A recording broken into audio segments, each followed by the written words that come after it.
So I'm no kettle to call the... Okay, wow, that started awful. I'm no kettle to call the pot black, especially because that's racist. But also because I too have gone back to the past for success, since I'm afraid of moving on. But X's aside, I understand why Naughty Dog has decided to remaster and remake every game they've made since 2007, but I can't say that I encourage it.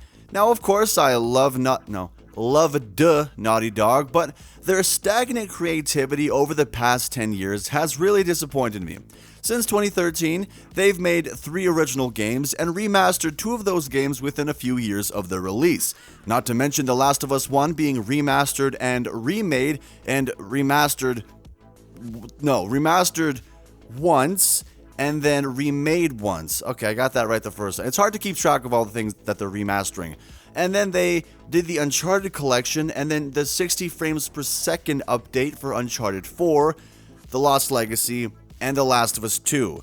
Wow, I might be missing something, but I honestly, don't blame me. There's a lot of shit going on here, okay? Point being that it's getting real old. Instead of putting all paws on deck to create Factions 2, which they could charge full price or at the very least just fuck up with microtransactions, they just choose to make a pointless remaster for Part 2.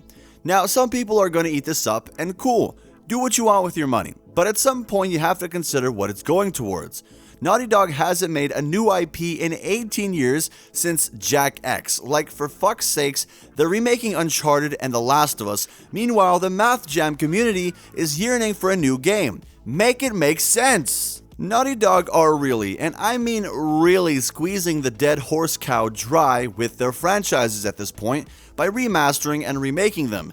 If they took them in a new direction, then fine, but at this rate, they still need to remaster and remake the other Uncharted games before they'll work on something new. And the reason I'm laughing, and this is just a thought that came to my mind right now, so they can remake the original Uncharted games, so like do 1, 2, and 3, and then they could do the remake for the collection, the Uncharted collection, and then they can do the remake and remaster for the Uncharted collection. Jesus fucking Christ. Even their social media is dry as hell, posting either pics about their old games or fan art and cosplaying, which I appreciate. They encourage fan engagement, but when you think about it, the only things you have to cosplay is the characters or the clickers, and if you don't look like any of the characters, then you have to cosplay one of the infected, which takes a lot of extra time.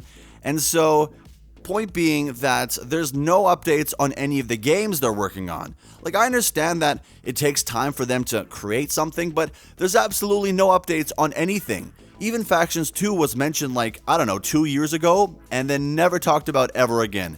I mean, it was in development and is now on ice apparently because Naughty Dog doesn't know whether or not they even want to continue working on it or move on to something else, which is totally understandable. I mean, The Last of Us Part 1 remake is well over a year old now, so it's about time they start working on that remaster. I haven't even actually talked about what's included in the remaster, so let's take a look. They've got an extra mode, updated graphics, lost levels, DualSense vibrating dildo integration, new outfits, and guitar free play. Wow. Right, so out of all of this, the only thing worth a damn is the lost levels, but I'll get into that in a little bit. So the updated graphics we can already judge for ourselves as it was in the trailer. If you could even tell the difference in the first place, I don't blame you if you couldn't. And as I thought the game didn't need a graphical enhancement, the extra mode is something that I guess would be amusing for a little bit. New outfits are whatever, the vibration integration is whatever, the guitar free play now.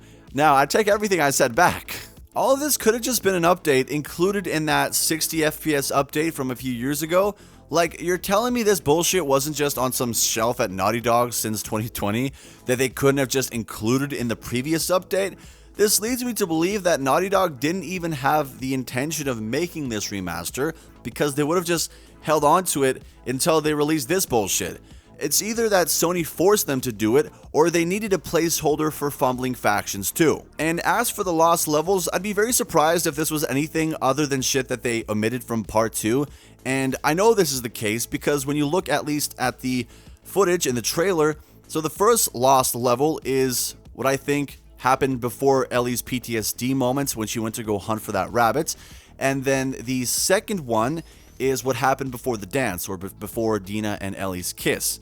And so essentially these are things that Naughty Dog didn't think were important enough to be in the final game, so this is essentially leftovers. So you're paying for leftovers, and it's unlike Left Behind because Left Behind is its own narrative and it was well written and it has something to contribute to the overall story. This is just shit that they thought, hey, let's put it in there. That's not all though, okay? So there's even a limited edition for the remaster. With this, they're offering trading cards, patches, and pins, as well as a steelbook case. Most of this shit will probably sell out, unfortunately, because Naughty Dog fans have the financial restraint of Boogie 2988. There are people also defending this from those who don't really see the point of the remaster, claiming that they don't have to buy it if they don't see the value in it. And that's totally right. Kind of how some people see value in hookers while others don't. Both are in the rights, but only one of them gets fucked. The point of what I'm trying to say though is that none of this content necessitates a remaster. The 2014 remaster was unnecessary too, but it did include Left Behind, which enriched the lore. Meanwhile, the Lost Levels kind of don't have any reason to exist if they weren't something that they wanted to include in the first place. The graphical improvements are also too insignificant to even get excited over as well. Hell, Ghost of Tsushima added a whole ass multiplayer mode for free, the Tiki Island expansion which added 5 hours of content, and graphical improvements, among other things, for $30. Sure, it's 3 times as much as The Last of Us 2's remaster, but the point is that it adds to the story and the multiplayer explores Tsushima's folklore, not just giving minigames and side content. So while neither the remastered edition or the DLC are necessary if you want to be a pessimist, I mean, being alive isn't it? We're not going to go into that.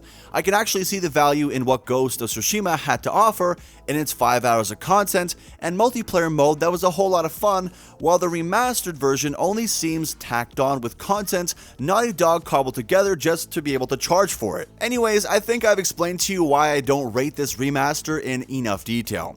Ultimately, if you want to buy it, you won't care as to what I have to say.